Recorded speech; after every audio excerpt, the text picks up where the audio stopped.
वंशी विभूषित करा नवनीरदाभात पीतांबरादरुणबिंब फलादरुष्टा पूर्णेन्दु सुंदर मुखादरविंद नेत्रात् श्री कृष्णात् परम किमुक्ततां न जाने। श्री कृष्णचंद्र भगवान की जय। सूरी परिवार की तरफ से ये पंचावतार उपहार का आयोजन किया है और इस निमित्त से मुझे यहाँ बुलाया है। जो मेरे भाग्य में जो सेवाएं है वो सेवा तो मैं अवश्य करूँगा, लेकिन मेरी है मराठी, मैं ज़्यादा करके मराठी बोलता हूँ। अभी हिंदी तो मेरे को इतना सराव नहीं है, फिर भी जैसे जमेगी वैसा हम प्रयत्न करेंगे। अभी हम पंचावतार करते हैं। पंचावतार का मतलब क्या है ये किसी को पता नहीं, तो इसको पंचावतार क्यों बोलते हैं। वैसे बोला जाए तो विद्यमान अवतार दो ही है, एक तो श्री दत्तात्रेय भगवान और दूसरे हमारे श्री चक्र प्रभु। श्री कृष्ण भगवान तो द्वापर युग में हो गए और उन्होंने अपना शरीर का त्याग करके वो चले गए। दूसरे श्री चक्रपाणी अवतार वो भी कामुख्या निमित्त उन्होंने भी अपना शरीर का त्याग करके वो भी चले गए। अरे श्री चक्र प्रभु का उन्होंने अवतार धारण कर लिया। अरे श्री चक्रपाणी अवतार और श्री चक्र अवतार एक ही है, क्योंकि श्री द्वाराधिकार महाराज ने अपना शरीर छोड़ के हरिपाल देव का जो हरिपाल देव है, जो हमारे श्री चक्र प्रभु है, उनका शरीर उठाया है। ऐसे श्री द्वाराधिकार और श्री चक्र प्रभु एक ही अवतार है। और श्री गोविंद प्रभु अवतार रिद्धपुर में हुए हैं। उन्होंने अपने 125 साल राज्य करके उन्होंने भी अपना पूर्ण त्याग करके निज धाम को चले गए। फिर बचे अवतार कितने? 2 ही अवतार, तो 2 ही पंच अवतार करने चाहिए, 2 ही अवतार के एक करने चाहिए। फिर भी हम पंच अवतार क्यों करते हैं? पंच अवतार हम इसलिए करते हैं कि जो अवतार हो गए हैं, जो अवतार ने जो कार्य किया है, जैसे श्री कृष्ण भगवान ने 1000 साल द्वापर युग में राज्य किया है, बहुत कित्ते को ज्ञान दिया है और बहुत कित्ते का उद्धार किया है। वो अपना कार्य करके वो चले गए। फिर भी है तो परमेश्वर के अवतार ही। हम 2 अवतार के जो पूजा करेंगे तो बाकी के अवतार को हम भूल जाएंगे। इसलिए बाकी के अवतार को भी हमने भूलना नहीं चाहिए। ये पंचावतार के माध्यम से हम बाकी के अवतारों को भी याद करना चाहिए। ये मतलब है पंचावतार का। और इस माध्यम से हम क्या करते हैं, जैसे कोई शादी के पहले पूजा पाठ करते हैं या सत्यनारायण करते हैं, है ना, वो तो विकल्प है। हमारे जो भगवान की जो पूजा करते हैं और उन्होंने जो एक आधे ब्राह्मण को बुला के जो पूजा पाठ किया या सत्यनारायण का पूजा किया, हमारे लिए तो वो विकल्प है। तो हमको विकल्प ना घड़े, हम उस विकल्प को शरण ना जाए। इसलिए हमने क्या करना चाहिए, 5 अवतार का आयोजन करना चाहिए, यानी पंचावतार उपहार का आयोजन करके पंचावतारों को भोग लगा के सारे जो अपने भक्त मंडली को इस निमित्त से बुला के, ये शादी का जो त्योहार है, इस निमित्त से हमने उनको बुला के जो हमारा जो विकल्प दोष चुकने का जो ये है, ये माध्यम, ये हमने स्वीकार लिया। ये बात है। दूसरी बात ऐसी है, ये पंचावतार की जो क्रिया है, ये भगवान ने तो कहीं शास्त्र में बताया नहीं है कि भगवान ने ऐसा कोई वचन नहीं है, कोई लीला नहीं है कि इस लीला में मेरा पंचावतार का उपहार या त्यौहार तुम मनाओ, ऐसा भगवान ने कोई बोला नहीं है। फिर भी हम क्यों करते हैं? बड़े बड़े ज्ञानी लोग भी करते हैं, क्यों करते हैं? इसका मतलब ये है कि ये जो पंचावतार की क्रिया है, ये भावरूप क्रिया है। और जो भावरूप जो क्रिया है, उसका कोई राजा नहीं है, रंक नहीं है कि राजा ने करना चाहिए ऐसा नहीं है, या कोई रंक ने करना चाहिए ऐसा नहीं है। राजा भी कर सकता है और रंक भी कर सकता है। ये भावरूप क्रिया है। हमारा भाव बढ़ गया तो हमारे घर भगवान भोजन करने भी आ जाएंगे। एक लीला है, एक सच्ची घटना है पंचारेश्वर की। आपने किसी ने पंचारेश्वर देखा होगा तो अभी भी श्री दत्तात्रेय भगवान जी वहाँ पे दोपहर को 12 बजे खाना खाने आते हैं। और कोई भाग्यवान जीव है उनको भगवान दर्शन भी देते हैं, लेकिन वो भाग्य हमारे नसीब में चाहिए। ऐसी एक पंचेश्वर की जो सच्ची कथा है कि वहाँ पे एक पुजारी थे। वो पुजारी के यहाँ नई शादी हो गई थी, और नई शादी हो गई, वहाँ पे वो सुनवारी आ गई। तो उनकी प्रथा है वहाँ की कि यहाँ पे कोई भी सुनवारी है या ना है, यहाँ से जो ऊपर है श्री दत्तात्रेय भगवान का जो गंगे के मध्य में उनका स्थान है चरणांकित, वहाँ पे भगवान को भोग लगाते हैं, और भोग लगाने के बाद ही वो लोग खाना खाते हैं। वह ऐसी वहाँ की प्रथा है।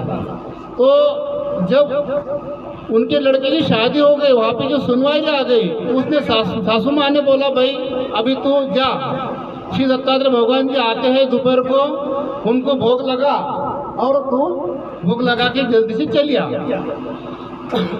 वो बड़ी भावुक थी बेचारी, उसको कुछ पता नहीं था। उसको सासू माँ ने बोल दिया श्री दत्तात्रेय भगवान जी आते हैं और यहाँ पे भोग हमारा स्वीकारते हैं, ऐसा उसकी समझ थी।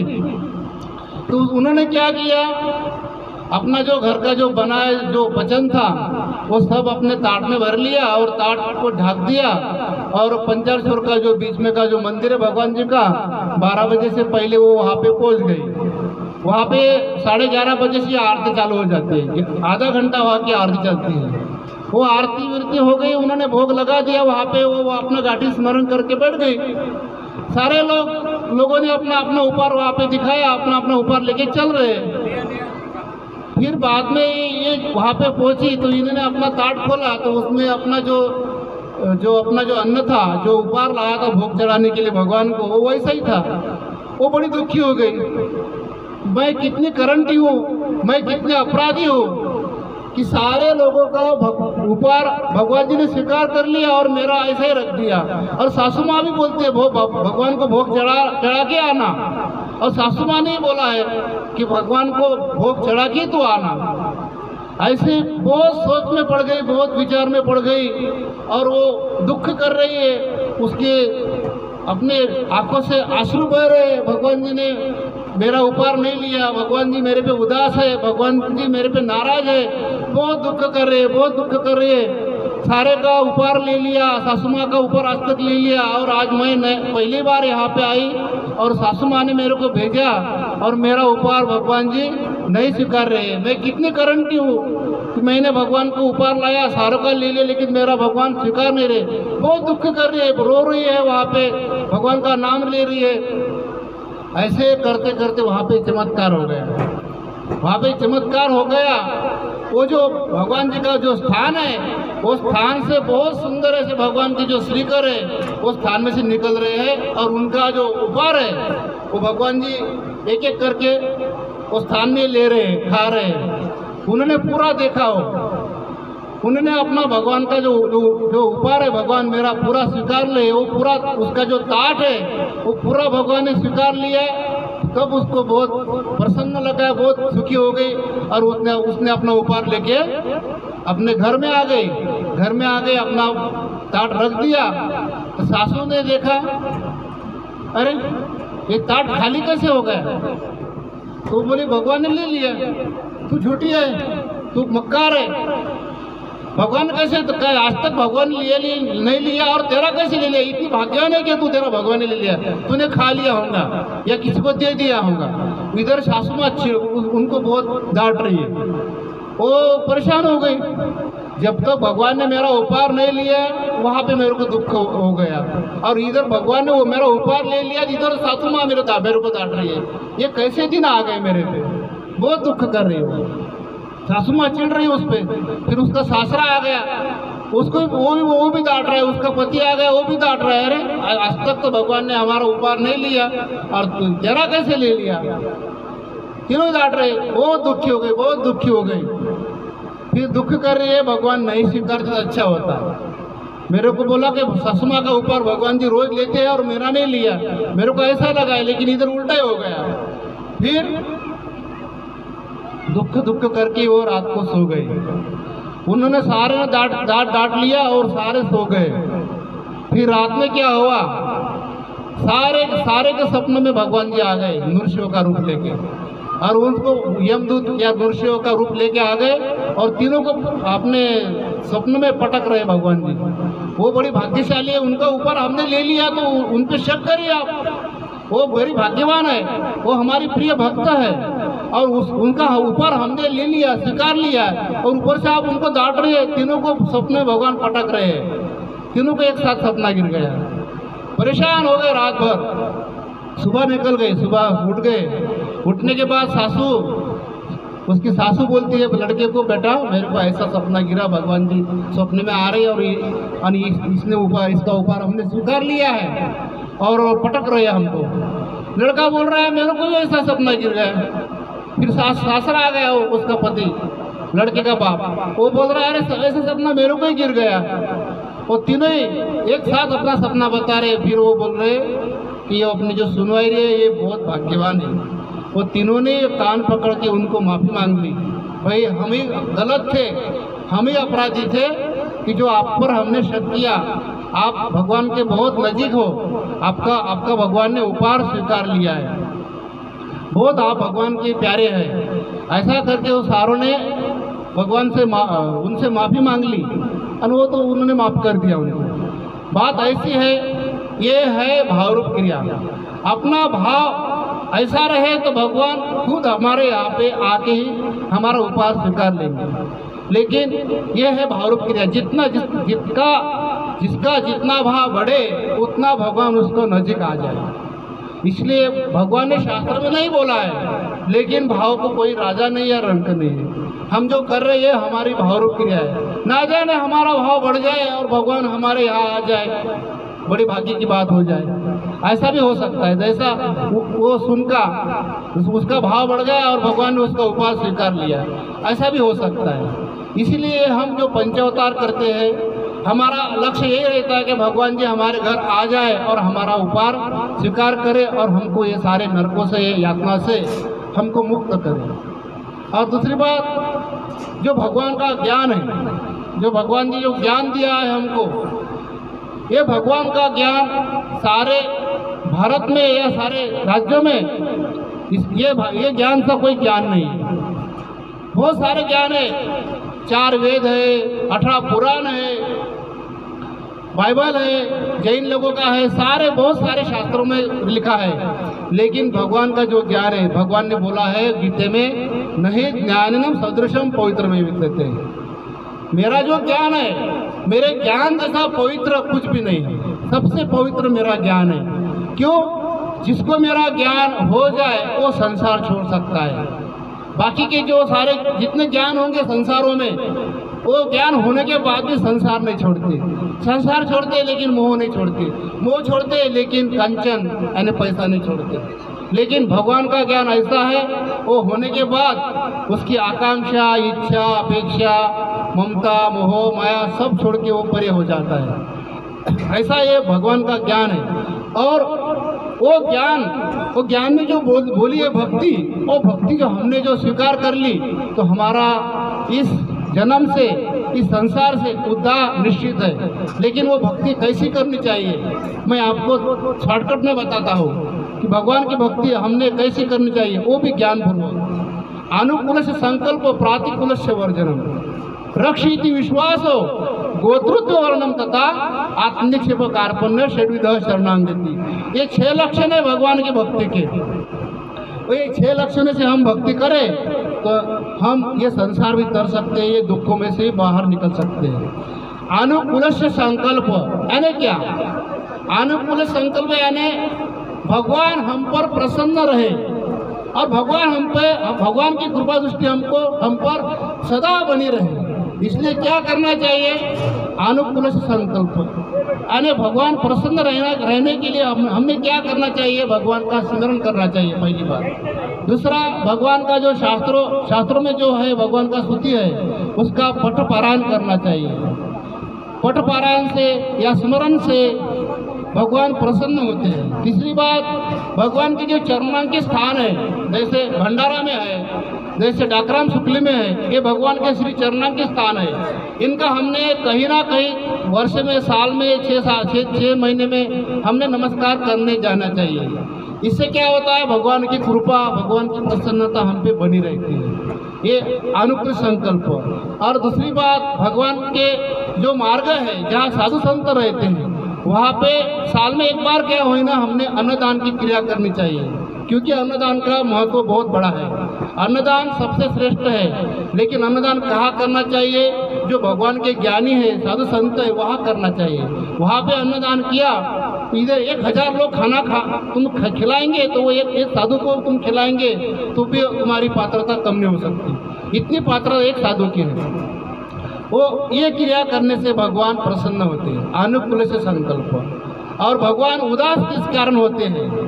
प्रातिकूल्य वर्जनम, दारू पीने से, सिगरेट फूकने से, ये जो निषेध है, भगवान के जो उदास करने की निषेध है, इससे भगवान उदास होते हैं, हमारे से दूर चले जाते हैं। प्रातिकूल्य वर्जनम। हाँ, हमने भगवान की तो भक्ति स्वीकार ली है, लेकिन हम कहीं देवी देवता के मंदिर में जाते हैं, वहाँ पे प्रसाद खाते हैं, या कोई मरता है उसके 13वें में खाते हैं या 10वें में खाते हैं। ये करने से भगवान उदास होते हैं। जो भगवान का भक्त है वो भगवान की तरफ, भगवान के जो शास्त्र में लिखा उनके बगैर कहीं जाता नहीं, कुछ करता नहीं। प्रातिकूल्य वर्जनम, ये भगवान ने जो श्राद्ध का नहीं खाने के लिए बोला है। इतर देवी देवता की भक्ति हमको भगवान ने वर्ज किया है। क्यों वर्ज किया है? कि सारी देवी देवता की भक्ति करके तुमको कुछ नहीं मिलेगा। एक परमेश्वर की भक्ति करने से तुमको जो कुछ मिलना, जो कुछ चाहिए वो मिल सकता है। संसार भी कर सकते हैं, दृष्टि पर भी तुम्हारा भला हो सकता है, क्योंकि इतनी सारी तुम भक्ति करेंगे तो तुम्हारा कौन पूरा करेगा। इसलिए किसी की भक्ति करो, लेकिन एक की भक्ति करो। और भगवान की भक्ति सबसे परे है। प्रातिकूल्य वर्जन, और जो भगवान ने नहीं बोला है उसका त्याग करने को, इसको बोलते हैं प्रातिकूल्य वर्जन। और तीसरा लक्षण है रक्षित विश्वास। भगवान का हमारा भगवान पे विश्वास चाहिए। हमारा विश्वास नहीं है, भगवान कुछ भी हम पे आपत्ति आए या संकट आए या दुख में हम आए तो हम भगवान के बिना किसी को भी नहीं पुकारे। जो कुछ करेगा मेरा भगवान करेगा, ऐसा हमारे मन में विश्वास रहे तो भगवान हमको सहाय कर सकता है। हमारा विश्वास कमजोर होए तो भगवान सहाय नहीं कर सकता है। हमारा विश्वास नहीं है भगवान पे, इसलिए हमको भगवान पूरा सहाय करते नहीं। भगवान पर तुम पूरा अपना डाल दो, भगवान तुमको कहीं से भी तार सकते हैं। इसे बोलते हैं रक्षित विश्वास। हमारे मुंबई में एक संत हो गए, उन्होंने 12 साल तपश्चर्या की कोरा डोंगर में। वो कुछ नौकरी करते थे मुंबई में और भगवान के लिए अनुसरने की इच्छा थी, संन्यास लेने की इच्छा थी, लेकिन कुछ मोह माया में फंसे थे, वो निकल नहीं पा रहे थे। और उसको नौकरी क्या थी, वो समंदर में जाना, पानबुड़ी डाल के अंदर कुछ शोधना, ये सरकारी नौकरी उनकी थी, सरकार की तरफ से जाना था। लेकिन बहुत मन में था कि ये छोड़ के मेरे को भगवान के यहाँ जाना है, अनुसरना है, लेकिन कुछ कारण नहीं अनुसरते थे। एक बार क्या हुआ, अथाम समुद्र में चले गए, समुद्र में बहुत गहरे पानी में चले गए और भगवान पे विश्वास बहुत था उनका। इतना विश्वास था कि भगवान है तो बस कुछ भी नहीं है। अथांग पानी में चले गए और उनका जो पानबुड़ी डाल के जाते थे वो निसट गया, या कुछ उसका हवा ऑक्सीजन खत्म हो गया, कुछ गड़बड़ हो गई उसमें और उसका श्वास अटक गया अंदर, बस मरने के सिवा कुछ भी नहीं था। उन्होंने भगवान का नाम लिया, भगवान जी अब मेरे को तुम यहाँ से बचाओ, मैं सब ये छोड़ के आपको अनुसर लेता, मैं ये सब छोड़ देता। बस ऐसा उल्लेख उसने कर दिया जैसा कि उसको गहरे पानी में से उठाया और बाहर डाल दिया, ऐसा चमत्कार हो गया। उसने ऊपर मुंडी डाली तो देखा तो आकाश दिख रहा था। इतने गहरे पानी से ऊपर कैसे आ गए, उनको चमत्कार हो गया। तब से बोले मेरा भगवान सबसे प्यारा, मेरा भगवान है तो कुछ भी नहीं है। तब उन्होंने वो नौकरी छोड़ दी और बदनापुर में आश्रम था, तब वो बदनापुर में उन्होंने अनुसर में ले लिया। ऐसा भगवान के लिए हमारा विश्वास चाहिए, रक्षित विश्वास। हमारा विश्वास रहे तो भगवान हमको कितने ही संकट में रहो हमको तार लेते हैं। रक्षित विश्वास। गोत्रोत वर्णम तथा, गोत्रोत यानी गोत्रज, तमेव माता तमेव पिता, हम भगवान को बोलते हैं लेकिन ऊपर ऊपर से बोलते हैं। हमारा जो दिल से रिश्ता भगवान के लिए चाहिए कि सबसे हमारा प्यारा भगवान ही है, हमारा माता भगवान ही है, हमारा पिता भगवान ही है, ऐसा भगवान को ही अपना रिश्तेदार मानना। रक्षित विश्वास, भगवान को ही विश्वास भगवान के लिए हमारा विश्वास चाहिए। रक्षित विश्वास यानी गोत्रुत यानी भगवान ही हमारा सब कुछ है, ऐसा भगवान को गोत्र मानना चाहिए। गोत्रुत्व वर्णम तथा, गोत्रुत्व वर्ण रक्षित विश्वास गोत्र वर्ण आत्मनिक्षेप कार्पण, आत्मनिक्षेप यानी जो कुछ हम करते हैं, जैसा हमारा धन बैंक में है तो हमारा लक्ष्य किधर रहता है, हमारा बैंक में कितना बैलेंस है, या हमने कहीं अलमारी में कपाट में रखा है तो हमारा ध्यान कहाँ रहता है, वही रहता है। आत्मनिक्षेप कार्पण्य, आत्मनिक्षेप कार्पण्य यानी हमारा जो ध्यान है वही रहता है वैसे भगवान की तरफ। आत्मनिक्षेप यानी कुछ भी हम करते हैं या कुछ हम स्मरण करते हैं तो हमारा वो स्मरण पे ध्यान रहना चाहिए। कैसा रहना चाहिए? आत्मनिक्षेप कार्पण्य, जैसा हमारा द्रव्य की तरफ ध्यान रहता है वैसा भगवान की तरफ ध्यान रहना चाहिए। आत्मनिक्षेप कार्पण्य, कार्पण्य यानी हम अपने आप को सबसे स्वच्छ, सबसे दिन, सबसे रंग को सोचना चाहिए। हम भगवान के तो दूर है, हम तो भगवान के जो भक्त है उनके चरणों की हम धूड़ी की पात्रता हमें नहीं है। इतना अपने आप को हीन समझना चाहिए, दीन समझना चाहिए। इसको बोलते हैं कार्पण्य, यानी सबसे हीन दीन स्वच्छ समझना चाहिए अपने आप को। ये 6 लक्षण है भगवान की भक्ति के। ये 6 लक्षणों की भक्ति हम करेंगे तो भगवान हमको संसार में से मुक्त करेंगे।